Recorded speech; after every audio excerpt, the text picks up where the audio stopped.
In these perilous times, see from current events how biblical prophecy is coming to pass in front of our eyes.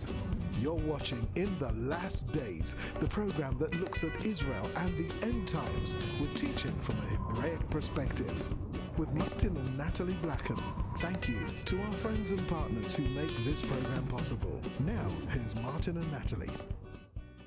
Hi, welcome to the In the Last Days television program, the program that looks at Israel and end times, that looks at the news, and we do interviews. So we welcome you wherever you're watching today. Natalie's behind the scenes, but she says hello to you. We've got a very special guest again in the studio. If you were watching last week, we had Danny Ayalon. So great to have you again across. Always Thank you for good coming. To be here. Thank you for inviting me again. Danny was recently the Deputy Foreign Minister of Israel. I'm sure some of you may have seen his interview he did with Simon. He's a former ambassador to the United States. He was a Deputy Foreign Policy Advisor to Prime Minister Benjamin Netanyahu and to Ehud Barak, so across the board, as well as Chief Foreign Policy Advisor to Prime Minister Ariel Sharon. Danny was a member of the Israeli delegation to Sharm el-Sheikh in 1997, the Y Plantation 1998, and the Camp David 2000 Summit. And you've served also in the Director of the Bureau of Israel's Ambassador to the United Nations. So Danny, you've got a lot of experience of these summits, of the peace process, and maybe that's what we'll come on straight on to today. We were talking last week about your NGO, The Truth About Israel. So maybe you can tell us a little bit about the videos you've done, particularly the three videos which we recommend for you to watch. They can get that how? Just on YouTube, you press The Truth About, or The Truth About Israel and Danny Ayalon, and they will see there were 4 of them actually. The Truth About refugees, showing that there were more Jewish refugees than Arab refugees following the independence war in 1948. The Truth About the West Bank, to show that the West Bank really is part of Israel biblical land, and the truth about Jerusalem, the truth about the conflict, and what we did for peace and intransigence of the Palestinians. So I realized that we are here running against a campaign, a whole network of detractors of Israel. And they're using just the Nazi tactics, the propaganda of Goebbels from Nazi Germany, World War II, where the propaganda is very simple. You repeat a lie enough times, it's becoming a common truth. I decided no more. We have to show the truth to the people. And I'm very happy that it was successful, that millions watched it. Today the social media is very democratic, and in one click you can get to so many people. You don't have to go through the censorship, I would say, of big media conglomerates, which sometimes are biased. So it's a powerful tool, and I'm intending to continue with this NGO that I created, which is called The Truth About Israel.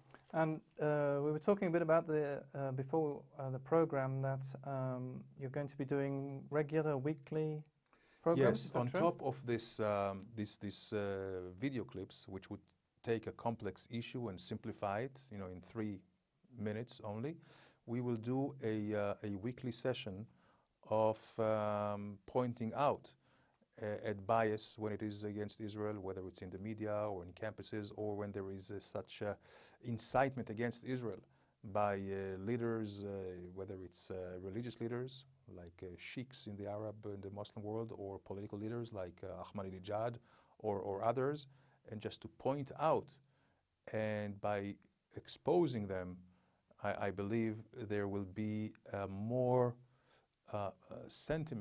warm sentiment towards Israel by the worldwide populations. And it's not just believers, it's not just Christians. We need to reach youth, we need to reach everyone. And when they're exposed to the truth, and when they see that we are the ones who are being attacked and slandered, I believe that the decency, the basic natural decency of human being will tilt the balance towards favoring and supporting Israel. And we were talking a bit about the impact of the social media. I was reading a very interesting article in the Jerusalem Post which was talking about Facebook and the revolution of social media and the importance of being out there. And you work very hard in the Ministry of Foreign Affairs to put Israel's case out into the social media. How can that be improved? Well, it can definitely be improved, first of all, by continuing to work very diligently. And we have to understand that with the social media, our enemies also work the social media. So we always have to be one step ahead. And I'm not just talking about the cyber attacks that they're trying, whether it's in Iran or other terror groups, but also in very supposedly innocent websites which can be used against not just us as Israelis or Jews, but against the Western civilizations in general. And unfortunately, there is an ongoing campaign of extreme Islamists against Judeo-Christians, and they want basically to take the world. And they're very kind to tell us that once they are in charge, like they want to go back to the glorious days of Islam in Europe in the 15th, 16th centuries, they say they will be very kind to us as long as we are subordinated to them. So we need to expose it, but it's not enough to work with the social media. Also, we have to have the leadership. We have to have also the classic media support. We have to have leaders who will speak in terms of parliamentarian groups, in terms of executive push by governments, in terms of legislation against incitement, against racism, against anti-Semitism, and the enforcement of this. So the social media can be a catalyst, but it's not enough. And that's something that, as an NGO, you're concentrating on, and people can get hold of that if you go to the website, The Truth About Israel, and they can go and watch that. And absolutely. And hopefully, we'll be able to maybe show a bit of the Truth About the West Bank video that you've done. Absolutely, and it's available, and you can show it to your viewers.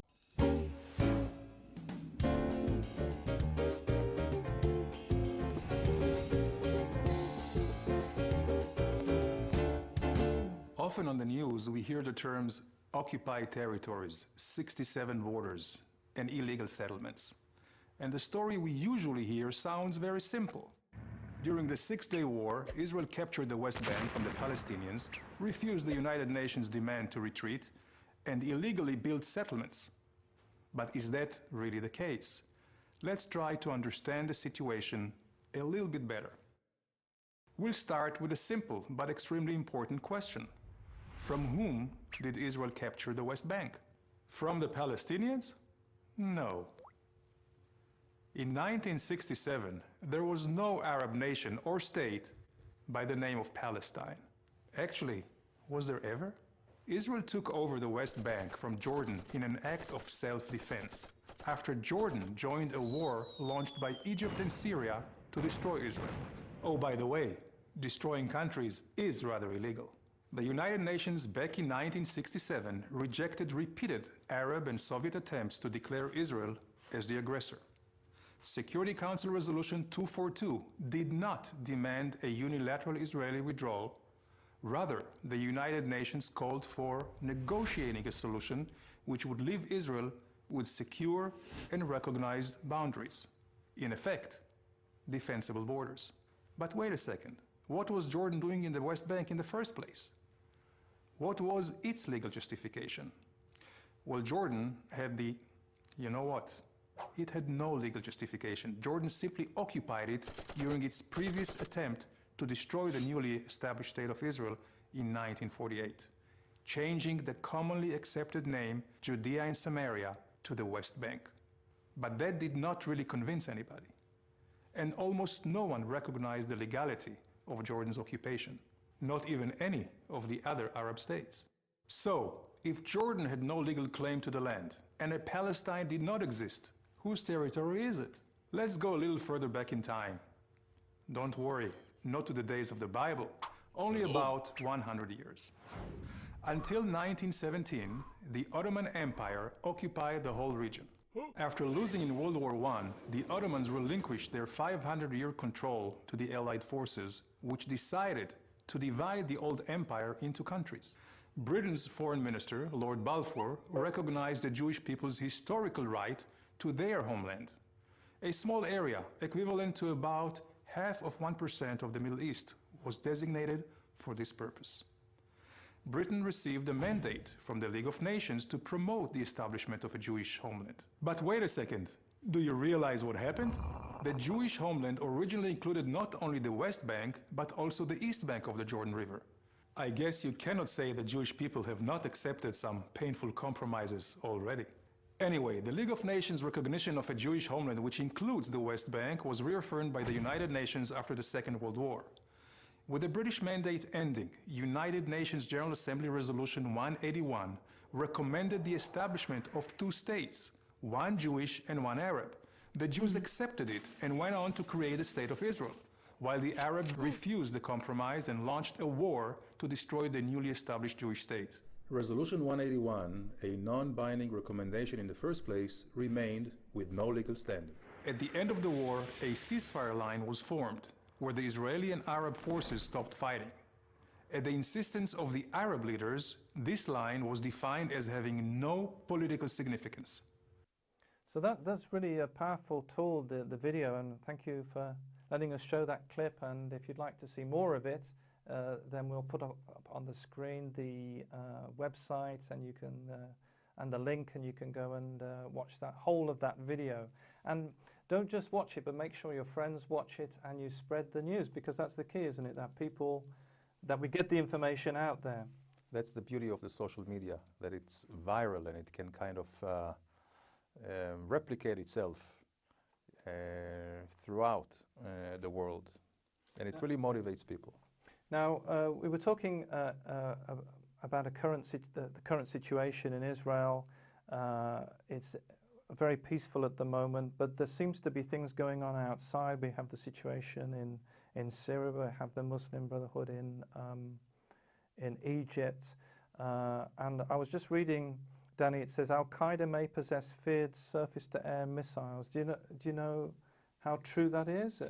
Well, they are relentless, and they are trying to put their hands on the most dangerous weapons on earth, if they could. And it does take here a coalition. No one country can do it by itself. So we need to have these like-minded countries. United Kingdom, of course, the entire Europe, the United States, Australia, Japan, Israel, Canada, and there is a growing cooperation on this. And terrorism today, it's very much like piracy back in the 16th, 17th century. The way piracy was actually vanquished was when all the major powers of the time got together and not only fought directly the pirates in the high seas, but very importantly, they also denied them safe haven. They couldn't dock in any port to resupply. And this is what we need today to do, not to let any safe haven.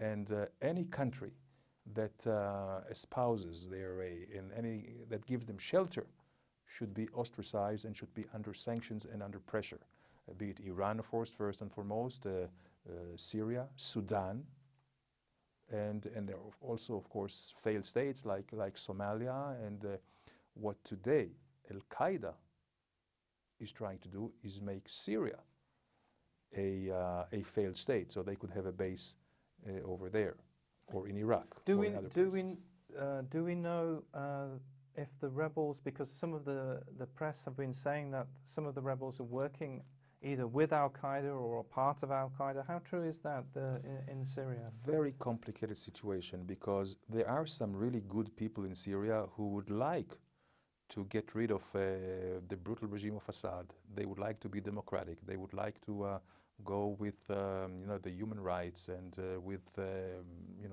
normal way of lives. But I'm afraid they are the minority, and they are the ones without the weapons. So the ones who have the weapons are the Al-Qaeda type, it's very difficult to decide who is the lesser of these two evils, Assad, Hezbollah, and Iran, or the extremists on the other side, the Sunni extremist groups. If you've just joined us today on the program, we have Danny Ayalon in the studio, and you're not going to want to miss any of this. We recently read in the press, Danny, by the way, that it says Israel should free 1,000 security prisoners, says ex-Shin Bet official. And we know that John Kerry's been ferrying backwards and forwards. So how are things going with the peace process? Is there any developments there? Unfortunately not. Israel has been offered a lot of gestures to the Palestinians, but to no avail, because they put these obstacles by preconditions. If you put preconditions to negotiations, what sense is there? What purpose is there for negotiations? We should get into a negotiated solution, no doubt about it. Israel has no preconditions. That means the Palestinians can bring any issue they want, including even Jerusalem, because we don't want to precondition anything. But at the same time, they constantly come with preconditions. They want us to agree on the borders before we even started the negotiations. They want us to release prisoners. Now, these prisoners have blood on their hands.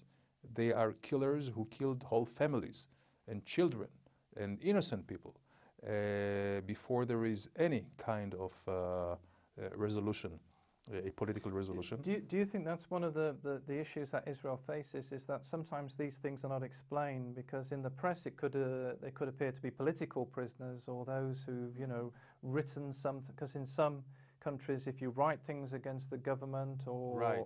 it could be, you could be arrested for that. Right. But right. these are not political prisoners, these are terrorists. These are terrorists. You do not have political prisons in Israel, and anyone who comes to Israel sees how you know, such an open country we are. We very much pride ourselves in who we are, very democratic, very pluralistic, human rights, free press, a very strong civil society.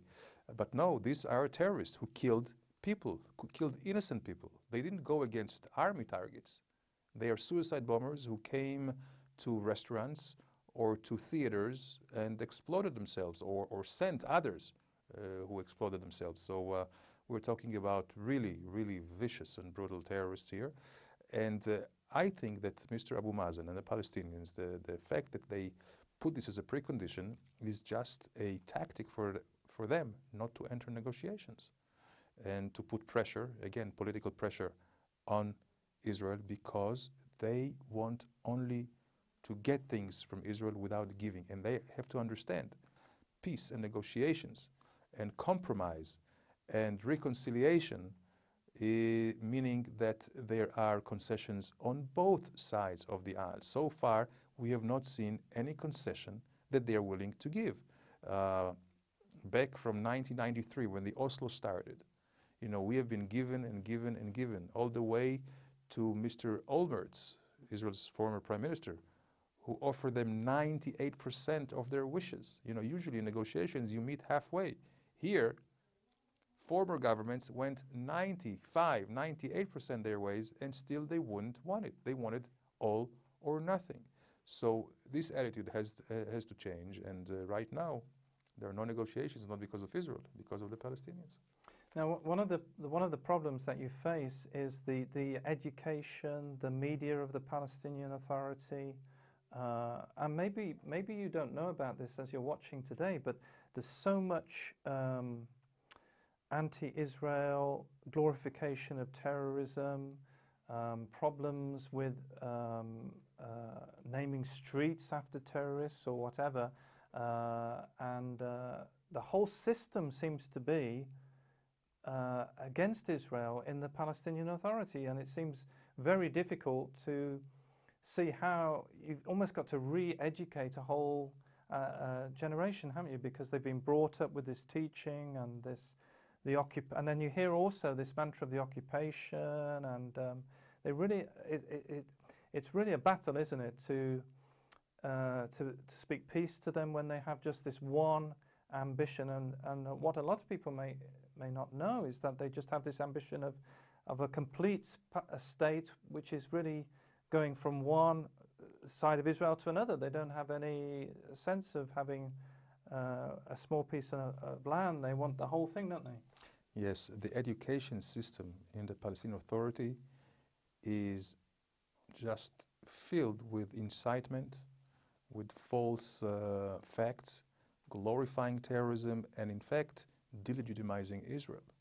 The maps that they have in their schools show there's no Israel on the map, and they teach a whole generation against peace. That doesn't bode very well for a real historic reconciliations, because peace is not just a piece of paper, but it's a people-to-people relationship. It's trust. It's building a future together. But if you, on the one hand, sign a peace treaty, but on the other hand, you teach the younger generations to hate, to kill, and to delegitimize, there is no chance for peace. And this is why we have to be very, very careful. Israel is a very, very small nation, and any mistake that we make may be the last one. This is why we have to have margins for and of security.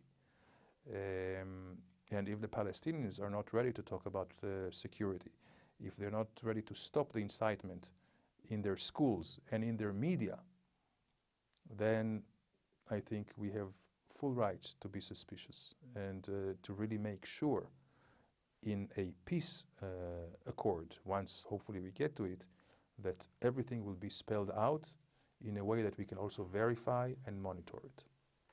Now, we know that one of the battlegrounds of the Hasbara and speaking about Israel, is the university campuses, which have traditionally been places where the Palestinians have put their message across. Is there any way that Israel can rectify that? There is no magic solution, unfortunately. It's very Sisyphic work. It's an uphill battle because the Arabs put a lot of money in chairs of university, in faculty, and this money talks, unfortunately. I would like to see more schools throughout Europe and the United States, universities who would build a Middle Eastern school or Jewish or Israeli schools and bring professors who are of more pluralistic background, and not only those who ascribe to the very biased, one-sided Arab or Palestinian view. And the situation is that a lot of the media as well has Islamic money, Arab monies coming Absolutely. into the media. You look at any of the major, let's say, newspapers, print or even television, and you see who are the big sponsors, who are the big advertisers. Again, money speaks. You know, whether it's oil companies or whether it's Arab companies or companies that need the Arab markets, then you also maybe understand part of the motivation of bias. Now, if people are watching today and they'd like to use your videos, do they need to get copyright or? Not at all. We released it in the YouTube. All they have to click is the truth about Israel or the truth about and Danny Ayalon, my name, and they will see it all over. And they can show those in public public meetings. And they can share meetings. it, they can do shares, they can do likes, you know, the whole works. Which is the next thing I'm going to come on to, is the revolution of Facebook. I was reading a very interesting article, which is they debate the amount, because we've got the so-called Arab Spring, which we were talking about, and I don't see it as an Arab Spring. It seems to be a revolution which isn't going so good. I see it more as an Islamic revolution, but a lot of the commentators have said that the social networks were very involved in the uprisings. Do you think that was the case, or? Martin, this revolution and the social media revolution in the Arab world was very spontaneous and very authentic, based on the deficiencies in the Arab societies, the injustice, the theocracies, the dictatorial regime, the deprivation of social rights and human rights and civil rights and what have you. But it was only a small group. These authentic people, students who couldn't find work, or who were abused, younger generations. They were the ones who actually toppled the Mubarak regime, or in Tunisia, or in Libya. But where are they now? They were thrown into the sidelines. These authentic revolutions were hijacked by the extreme Islamic forces, who were much more organized, disciplined, and well-financed. And this is why we see Muslim Brotherhood in Egypt, Islamist in Tunisia and other places, and also by more reactionary elements in the society. But mostly what is so-called the Arab Spring, unfortunately, has turned into an Islamic winter, an extreme Islamic winter. Wow, there's a lot we could speak about, but we've run out of time again. And thank you so much for coming in the studio today. Thank you. And being our guest. Always a pleasure. If you're watching today, don't forget you can email us at info@inthelastdays.com. And remember, we're living in the last days.